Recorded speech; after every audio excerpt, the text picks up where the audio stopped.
Olá pessoal, eu sou Bia Kunze, a garota sem fio, e eu estou aqui com o Quantum Fly. Vocês devem ter visto o vídeo do unboxing que eu fiz no dia do lançamento, eu estive lá no evento, e agora eu posso fazer um review de 2 semanas de uso do aparelho. Antes de mais nada, eu queria dizer que eu vou deixar aqui na descrição do vídeo o link para os posts no blog, onde vocês encontrarão as descrições técnicas e mais detalhes a respeito do aparelho, além do vídeo do unboxing. Eu também vou colocar lá no blog o benchmark com as informações de desempenho desse aparelho e as fotos que eu obtive com as câmeras, né, a frontal e a traseira deste aparelho para fins de comparação. Então lá no blog, em texto, eu dou mais detalhes sobre o benchmark e o desempenho da câmera do aparelho, ok? Bom, antes eu queria explicar que o Quantum Fly é o sucessor do Quantum Go, só que com as especificações bem mais poderosas, né? É o primeiro topo de linha, né, da Quantum. E eles gostam de comparar o desempenho do Quantum Fly com o iPhone 6, com o G5 da LG, o Galaxy S6, o Moto X da Motorola, né, que são topos de linha de outras empresas. Então, a gente vai fazer uma comparação desse aparelho como realmente um topo de linha, tá? E o responsável por essa classificação desse aparelho como um topo de linha, sem dúvida, é o processador, né? Um MediaTek Helio X20 de 2.1 GHz. Então, com 10 núcleos, né? É o que chama atenção nesse aparelho. E a gente testa aqui, principalmente focando no desempenho do produto, junto com aplicações mais poderosas, jogos. Então, tudo isso eu coloquei lá na descrição no vídeo, que tem o link para o post no blog, o benchmark, mas eu vou falar aqui um pouquinho também. Bom, uma coisa que eu gosto bastante nesse aparelho, eu já vou começar por ela, é o switch que ele tem entre os dois SIM cards, que é o switch de dados presente também no Quantum Go. O que isso significa? Se você tem 2 chips e usa dados em ambos e gosta de ficar alternando, geralmente em alguns smartphones você precisa abrir a bandeja e trocar a posição do SIM card, porque somente uma posição suporta 4G, né? Algumas empresas fazem o segundo slot suportando somente 2G, às vezes 3G também, mas na maioria das vezes é somente 2G.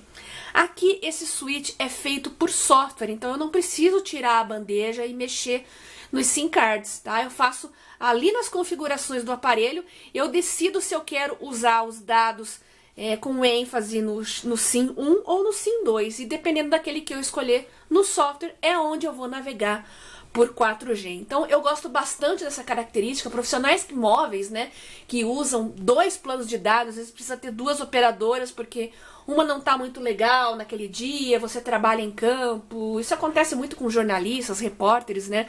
Precisam ter 2 chips de dados para não correr o risco de ficar sem conexão. Então, é uma boa alternativa para esse tipo de usuário. Bom, além de usar os 2 chips de dados, há uma outra opção. Deixa eu dar um zoom aqui. Usar o cartão de memória, tá? É a outra opção. Apesar do aparelho vir com memória interna de 32, eu acho que é uma boa quantidade de espaço interno, você pode querer usar também um cartão de memória. Então, nesse caso, você vai ter que usar obrigatoriamente um micro SIM, tá? E aqui no lugar onde estava o nano SIM, eu vou colocar deitadinho o cartão de memória. Difícil fazer isso aqui filmando. Vamos ver se eu consigo. Pronto, tá aqui. É assim que eles vão ficar. E aí é só colocar a bandejinha dentro do aparelho. É o que eu vou fazer nesse caso aqui.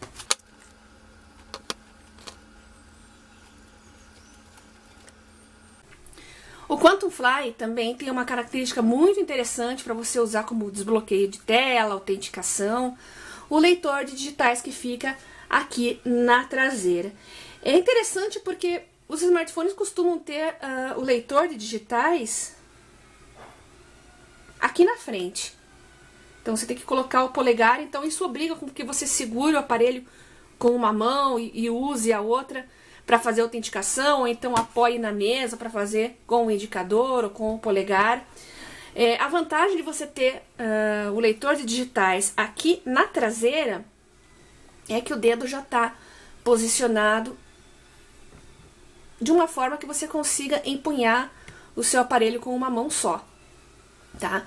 A dica que eu dou é que na hora que você for cadastrar o seu dedo, né, no sistema para ele reconhecer a sua digital, procure fazer com o dedo um pouco inclinado, tá? Ao invés de fazer ele totalmente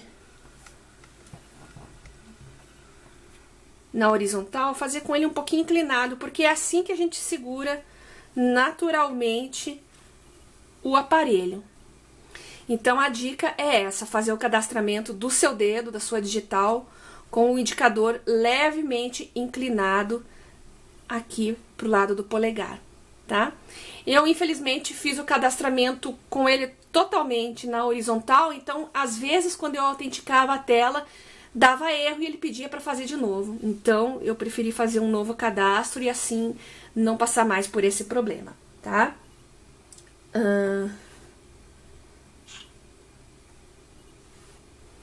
Uma outra evolução desse aparelho com relação ao antecessor, o Quantum Go, é que a bateria tem sido muito boa, apesar do Quantum Go ter uma bateria razoável, né, para um aparelho intermediário daquela categoria, 2.300 mAh.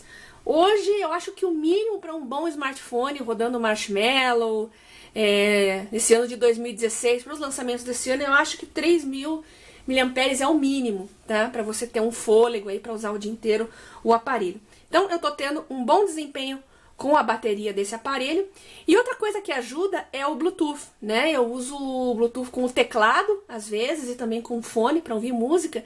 E pelo fato dele ter suporte ao Bluetooth LE, né, Low Energy, você tem uma autonomia melhor, porque o Bluetooth é usado de uma forma mais inteligente para tarefas mais longas.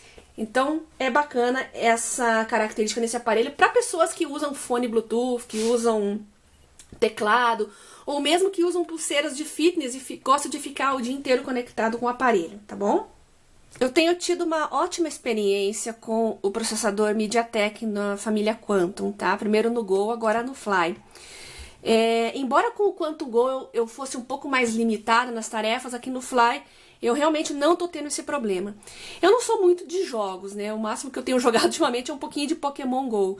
Mas eu edito vídeos, né? Quando eu tenho um aparelho topo de linha em mãos, eu gosto de usar para editar vídeos, alguns que eu coloco aqui no YouTube, e principalmente abrir slides das aulas que eu dou.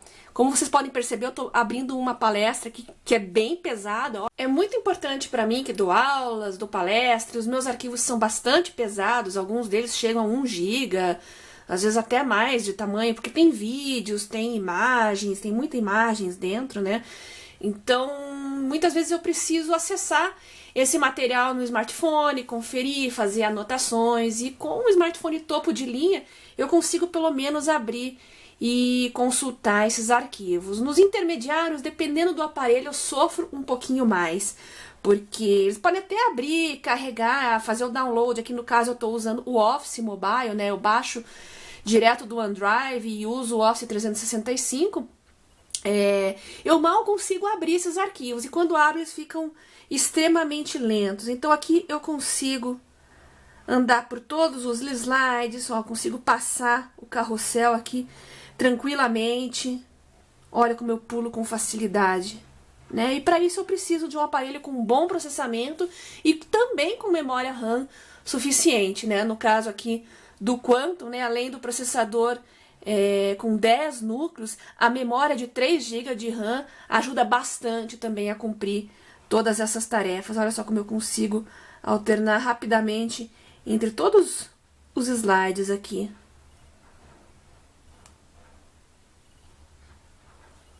Aqui embaixo, dá pra ver, ele tem os alto-falantes e a entrada micro USB. Não é USB-C, é somente micro USB. E quanto à tela, eu acho que é um tamanho interessante para quem não gosta de aparelhos muito grandes, tá?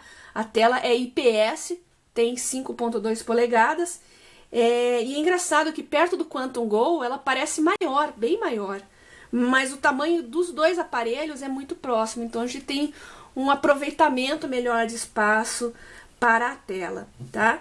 A resolução também é razoável, tá? São 1080 pixels por 1920 e a densidade é 423. É uma característica interessante para um aparelho dessa faixa de preço. Aqui em cima tem o conector para fone de ouvido. Aqui está a câmera com o flash. E na frente ele tem a câmera para selfies com o flash também, tá? Então, tanto a câmera da frente quanto a de trás possuem flash. Infelizmente, uma das características negativas desse aparelho é a câmera, tá? Eu não obtive fotos com uma qualidade interessante, eu não gostei do resultado. E me chama a atenção que essas fotos parecem até inferiores às que eu obtive no Quantum Go, pelo menos para um aparelho nessa categoria, tá? E eu notei que a da frente, né, a câmera da frente, que tem 8 megapixels, é até melhor que a traseira. Não comparando a qualidade da frente com a de trás, mas comparando com aparelhos em geral que fazem selfie, tá? Então a câmera da frente eu tive resultados bacanas para fazer selfies, mas a de trás, comparado com outros aparelhos da categoria, infelizmente eu não posso dizer o mesmo. Lá no blog eu deixei as fotos, né? Tem selfie e tem fotos feitas com a câmera traseira também para vocês compararem. Vocês devem ter notado o design, né? Lembra bastante diversos aparelhos asiáticos, né? Como os da Lenovo, os da Huawei, entre outros. Mas o design dele é realmente bem bacana. Ele é fino, tá? A Quantum manteve esse conceito de um aparelho fininho, leve, tá? Ele realmente é levíssimo. Para quem não gosta de aparelho muito pesado, vale muito a pena. Quanto ao sistema operacional, Marshmallow não tem nenhuma novidade, bastante parecido com a customização do Quantum Go, dos próprios Motorolas, que gostam de um visual mais clean, de uma customização mais básica, sem muita firula, sem muitos aplicativos adicionais. Então, aqui basicamente você tem a versão mais pura do Android, aqui as configurações básicas. Também está presente aqui o Dashcam, que é um aplicativo da própria Quantum para você usar no carro, né, prendendo com o suporte para fazer filmagens. Acho que esse é um dos poucos aplicativos que vem aqui no Quantum Fly, que é customizado, criado pela própria Quantum. Todos os aplicativos de produtividade consegui usar tranquilamente, já falei do Office 365, Skype, o Outlook, tem o Evernote também, uma série de outros aplicativos que eu consigo manter em múltiplas telas ao mesmo tempo, sem maiores engasgos e sem maiores problemas. Não preciso ficar me preocupando com fechar a janela para liberar mais memória. Aqui, quando você alterna entre as janelas, você tem o indicador de RAM ocupada, né? Quanto que você tem disponível, aqui 2.8, e quanto você tem livre. Basta tocar aqui no ícone para fazer essa limpeza na RAM e fechar todas as janelas. O mesmo vale para vídeos. Muitos dos vídeos que eu já postei no YouTube foram feitos totalmente com dispositivos móveis e editados também em dispositivos móveis, mas não é todo o aparelho que consegue usar as ferramentas de recorte, edição, sobreposição, colocar vinhetas de entrada e de saída, né? Então, aqui é um aplicativo de edição de vídeo, por exemplo, eu consigo fazer facilmente essas tarefas, editar, depois renderizar e fazer o upload automático para o YouTube. Esses aqui são os fones de ouvido que acompanham o Quantum Fly. Para ouvir música, a qualidade não é grande coisa, tá na média aí dos fones que costumam acompanhar os smartphones na caixa, mas para encaixe na orelha, ele é bastante confortável, eu pelo menos gosto desse tipo de encaixe, né, in-ear, com silicone, para mim é bastante confortável, pelo menos, né. O cabo é flat, eu gosto disso, porque além de ele não enrolar, não dar nó, é mais difícil de quebrar também. E aqui, junto no cabo, tem o microfone, né, onde dá também para controlar o volume. Lembrando que para você ouvir rádio FM, né, o Quantum Fly tem rádio, Como todo smartphone que tem rádio FM, você precisará usar obrigatoriamente o fone, porque a antena se localiza dentro do fone. Então, mais detalhes a respeito do Quantum Fly, essas minhas 2 semanas com ele, estão lá no meu blog. Vou deixar o link aqui na descrição. E realmente é um aparelho legal. Daqui um mês, mais ou menos, digo 15 dias, né? Quando a gente completar um mês de review, eu voltarei no blog para contar as minhas impressões com 30 dias de uso, ok? É isso. Obrigada por assistir esse vídeo. Beijocas sem fio e até a próxima.